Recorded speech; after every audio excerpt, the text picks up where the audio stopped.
Hi everyone, if I haven't introduced myself to anyone or this is your first time on my channel, my name is Gina and I am in Grow Zone 7B in southern Oklahoma. Here I just have a little setup that I started in my kitchen and I have taken over this whole counter. I've got a 2x4 heating mat that I've been using for the past month and a half, and here are just a few new seedlings that I'm germinating. I've already taken out a load of seedlings from my last video, and I was just going to update everybody on how that group of seedlings are doing. My original first group of seedlings that I've done a lot of repotting. Some I've already put out in the garden, and then these are just ones that I'm just starting to make sure that I had germinated everything that I thought I was going to be putting in the ground. I started my okra, which I'll baby, and just a few other vegetables here. Also, I was just going to just throw this in here. I found these at Tractor Supply, and I've seen other YouTube growers using these also. They're by Burpee. They're $12, but they're really heavy-duty plastic. And I like them because the bottom, when you go to take these out, they just pop up like an ice cube tray. And they're really handy. The roots grow really well below. They can stay in these trays because they're a little bit larger. I believe this is a 2x2 square, and then these are the small 1x1s or 1x2s because they're deep also. So I'm really anxious to see how mine work in these little trays, and they're going to last a lot longer than the plastic. They're not as large though. You can't start as many, but they do have different sizes in these, and then the cost goes up. I believe they started $8.99. This one was $11.99 or $12. So, but anyway, we're going to head out to the garden. I'm going to show you some of the seedlings out there that I have going, some of the ones that I've repotted, how they look. Everything looks really great. I'm excited to show you how the crates look, the vegetables that I put in the crates, and also I've cleaned out some more of that abandoned garden out there, and it's slowly coming around. We've had some pretty rough weather here. So let's head on out, and I'm anxious to show you what I've got going out there. Hey y'all, this is my seedlings. Some of these are new that I brought out here. Some of them have been repotted. Some of them are outside. And it's only been 8 days, I think. They're just really growing well. Our weather here in southern Oklahoma has warmed up a bit. The things that I have seeded here are cooler weather plants for the first part of the summer, and then some more of my through the summer plants, okra, stuff like that. I'm just starting, but like the spinach here, the bok choy and stuff like that, it really should be a little bit farther along. But I'm just getting back into the gardening part. I'm a little rusty on this, so you know, just bear with me. Anyway, so my bell peppers, I repotted a bunch of these, and they weren't very big. In fact, they're right here. So they've got a second set of leaves started on them, and I just repotted those on February 28th. Today is March 1st.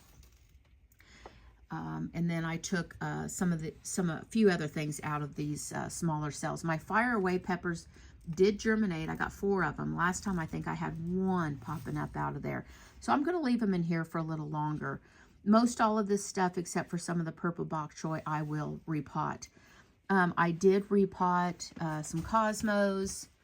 One of my Kentucky Wonder Bush bean is really extending up itself. It's got its first full leaf.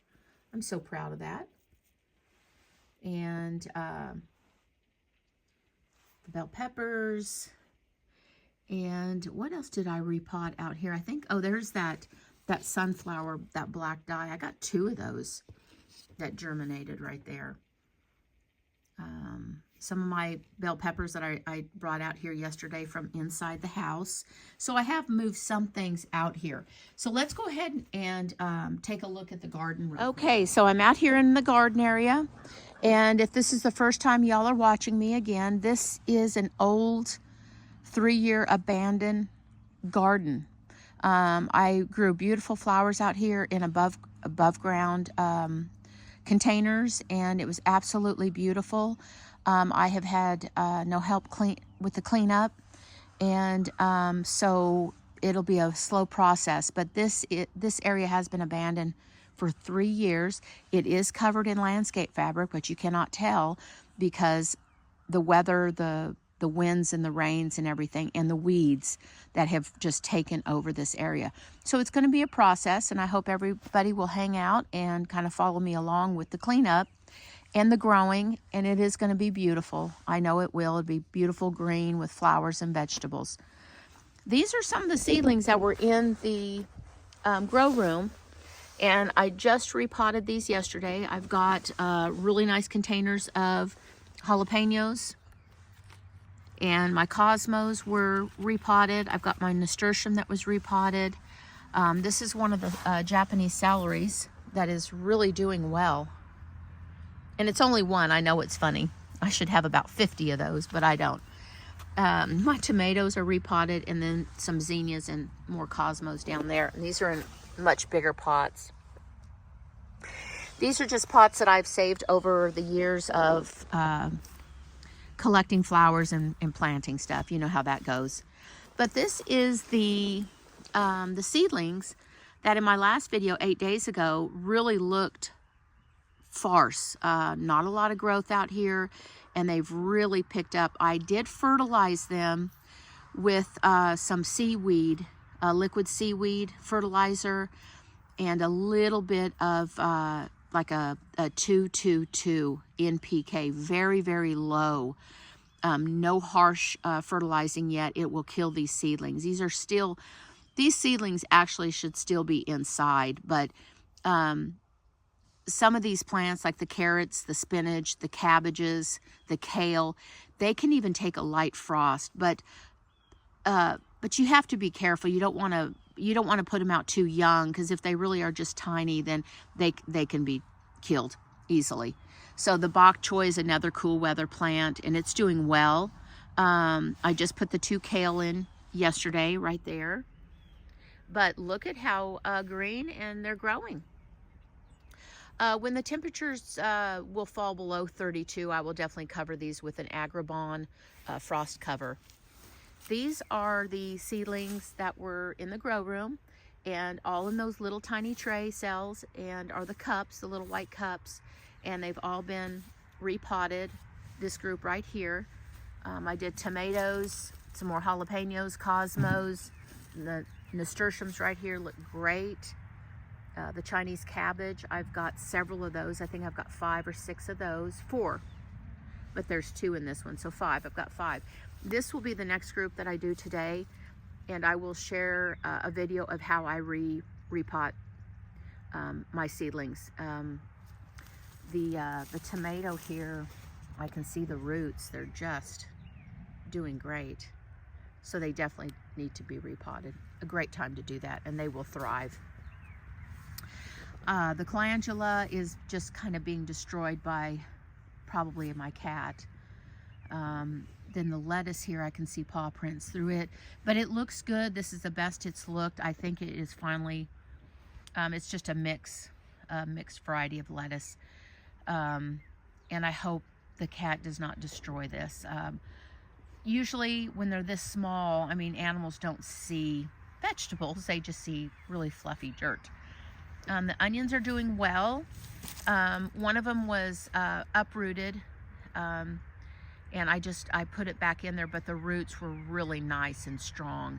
I can definitely see little paw prints in there. So either 1 cat or 2 cats, I'm not sure, but they really are kind of wreaking havoc on this. I hope it doesn't get worse. But when they are small, like I said, it just makes it a little bit more enticing for an animal. Once this fills in, I don't think that he'll come in here and bother this. So the onions are really rooted well. Since that one was uprooted, I looked at the roots.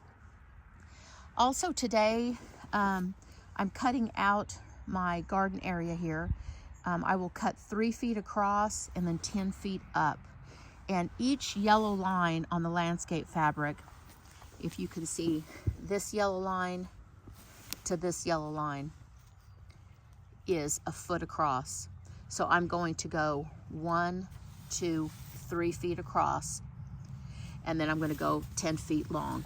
And that will be an in-ground garden. I will lay cardboard, I will lay a heavy layer of compost, and then I will put some topsoil on top of it and start planting things.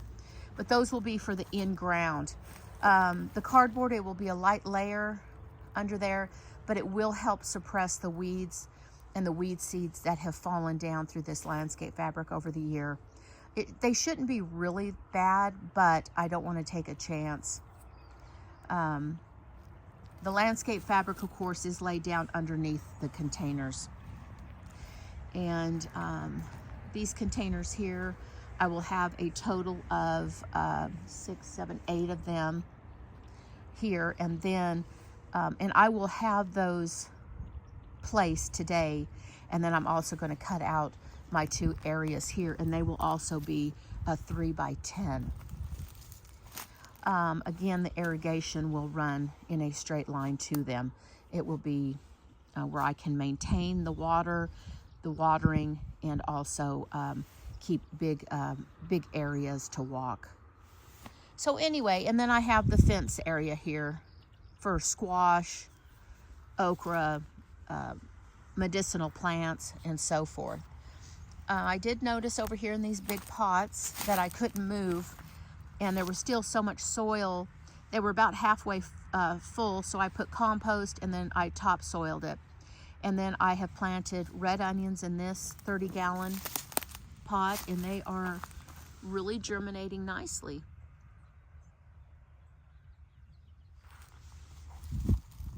And then this is another 30-gallon pot, and I ran out of the topsoil, but I went ahead and potted in the yellow onions, and I am seeing some really good germination also.